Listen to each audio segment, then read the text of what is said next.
Eh bien ce matin, nous démarrons le vlog avec un exercice incendie.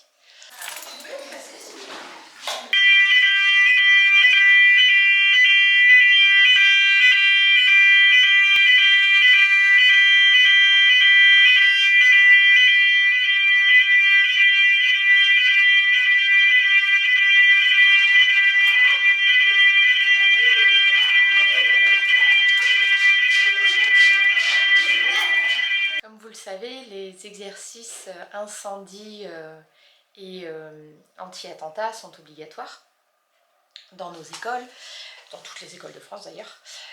Et donc aujourd'hui c'était un exercice incendie dans lequel les enfants étaient informés et donc on a revu au préalable avec eux quelles étaient les consignes d'évacuation pour notre établissement.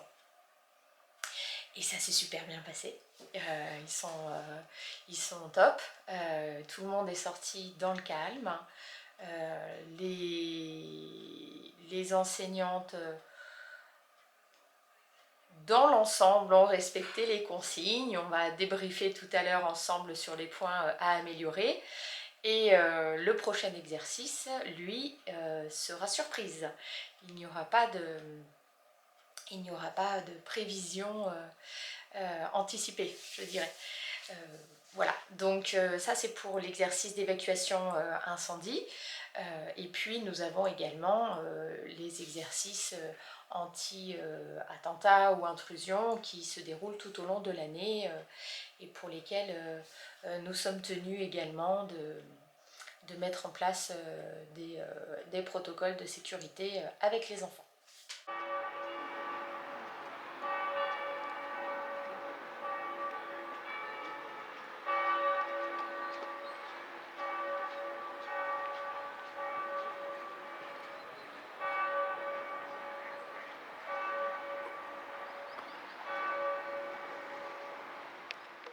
Alors, Lily, alors Mali, on va regarder par rapport à la pomme de pin. Il faut regarder la forme de la pomme de pin. Alors, elle ressemble à quelle? À laquelle? Oui, je suis d'accord avec toi, Lily. Moi aussi, j'avais dit ça. Lily, montre-nous la pomme de pin. Je trouve Allez, aussi. super, on dirait. Alors là, on voit, c'est un épicéa. Regarde les aiguilles, comment elles sont sur la branche. Effectivement, ceux-là qu'on décore souvent. Et donc, c'est l'épicéa de ton papa. Il doit être très grand. Voilà une vue de plus près du document qui est utilisé en classe de maternelle. C'est un très ancien guide des résineux, mais qui présente l'avantage d'avoir toutes les fruits et les branches de ces arbres. Vous allez voir de plus près, on l'a déplié. Pour chacun des résineux existants, on va retrouver les pommes de pin, les cônes et les branches avec les aiguilles, ce qui permet aux enfants de pouvoir très facilement identifier les fruits, les feuilles de ces arbres présents sur le territoire français. C'est ainsi que les enfants peuvent facilement retrouver les fruits présents dans leur jardin et identifier les arbres auxquels ils correspondent.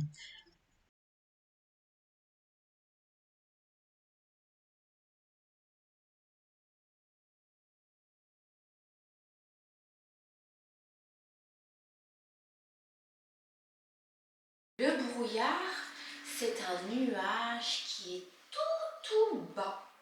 Il est au niveau de la route. C'est un nuage qui descend, qui est plein d'humidité, qui est gorgé d'humidité d'eau. Moi, je l'ai vu avec maman. Et c'est le nuage que l'on trouve le plus bas. On l'appelle le brouillard. Quand vous avancez dans le brouillard, vous avancez dans un nuage. Il y a des nuages qui sont très hauts. Il y a des nuages qui sont très bas. Et souvent on rencontre le brouillard comme quoi? Quelle saison par exemple on rencontre le brouillard? Est-ce qu'on rencontre du brouillard par exemple l'été? Non, Quand il fait très chaud. l'hiver. mais là, est-ce qu'on est en hiver? Non. On est en quelle saison? On est en automne. Tout à fait. En automne, on peut rencontrer du brouillard, tout comme l'hiver. On mange des pommes et nous, au dessert, on a pris des pommes. D'accord, mais est-ce que ça a un rapport avec le brouillard? Non. Non. Et donc, on rencontre le brouillard. Vous avez vu, est-ce qu'il fait chaud ou est-ce qu'il fait froid? Froid. On a des températures qui sont basses et pleines d'humidité. Je savais pas que c'était un gros nuage. C'est un nuage.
Alors on est déjà samedi matin, la semaine a filé à une vitesse pas possible. Aujourd'hui, comme vous le voyez, je vais à l'école. Et c'est une journée un peu particulière, c'est une journée de formation. Et au cours de cette formation, nous allons aborder les thématiques sur le cadre institutionnel. Ça va discuter socle commun de compétences, différents formats d'écoles ou de structures gestionnaires, conventions collectives, bref, tout ce qui fait comment dire, pas notre quotidien justement, mais la base de notre travail, le cadre dans lequel nous pouvons évoluer au sein de nos structures. Donc ça va être intense, avec beaucoup d'informations, mais très passionnant pour mes stagiaires éducatrices. Le temps pour moi de faire un petit point sur justement cette formation d'éduc. Hop là, changeons d'ambiance.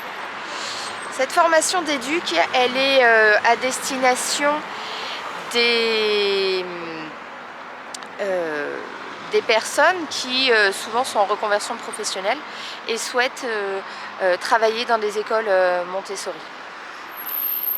Cette année, j'ai 2 stagiaires qui sont présentes avec nous et qui donc ont des modules complémentaires pour mieux comprendre le cadre légal de l'école. Ok, aujourd'hui on va parler du cadre institutionnel. On va commencer donc d'abord par voir ensemble les différentes structures d'école qui existent. Vous compreniez un petit peu comment tout ça s'organise au sein de l'éducation nationale. Donc on va voir ensemble les différentes structures, la notion de contrat, on va voir l'organigramme d'une école et la hiérarchie. Et puis je vous ai imprimé aussi les fiches de poste pour que vous puissiez voir quel est le rôle de chacun au sein de l'équipe. Donc on fera ça sur la première partie de matinée et ensuite après la pause on fera un tour d'horizon de la loi Gatel, qui est la loi qui encadre les ouvertures et la gestion des écoles hors contrat. On déjeune ensemble donc ce midi, on commence l'après-midi avec le socle commun de compétences, de connaissances et de culture. Ensuite on verra l'adéquation de ce socle commun avec la progression montessorienne. Et après la pause de l'après-midi, on fera un tour d'inspection académique. Parce qu'on ne fait pas ce qu'on veut comme on veut. C'est meilleur pour la fin, exactement. Voilà un petit peu ce que je vous propose pour que vous ayez une vision globale, générale de l'institution. Qu'est-ce qui est... quel est le cadre légal dans lequel nos écoles s'inscrivent. 4 grandes catégories. Je suis pas du bon côté, ça va me gêner. On a l'enseignement primaire qui comprend la maternelle plus l'élémentaire. On a l'enseignement secondaire qui comprend le collège plus le lycée. On a l'enseignement supérieur qui comprend tout ce qui est fac, etc., post-bac, et l'enseignement technique qui est apprentissage, bac professionnel et technologique. Ce qui nous intéresse dans tout ça, c'est le primaire. La terminologie exacte, c'est une école maternelle accueille les enfants de la toute petite section à la grande section. Une école élémentaire accueille les enfants du CP au CM2. Une école qui a des classes de maternelle et des classes d'élémentaire, comme c'est le cas ici, c'est une école primaire. Montessori au Cerf, au quai de la Marine, c'est une école primaire, parce que nous avons une classe de maternelle et une classe d'élémentaire. Donc ça, c'est le premier distinguo à faire dans le système français. Ensuite, il y a deux régimes d'écoles. Les écoles publiques et les écoles privées.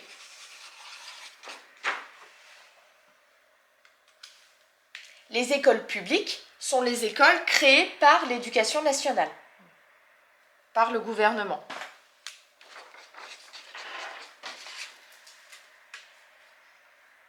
Les écoles privées sont créées par des privés. Ce sont des établissements qui sont créés et gérés par des structures privées, qui peuvent être associatives ou qui peuvent être des sociétés.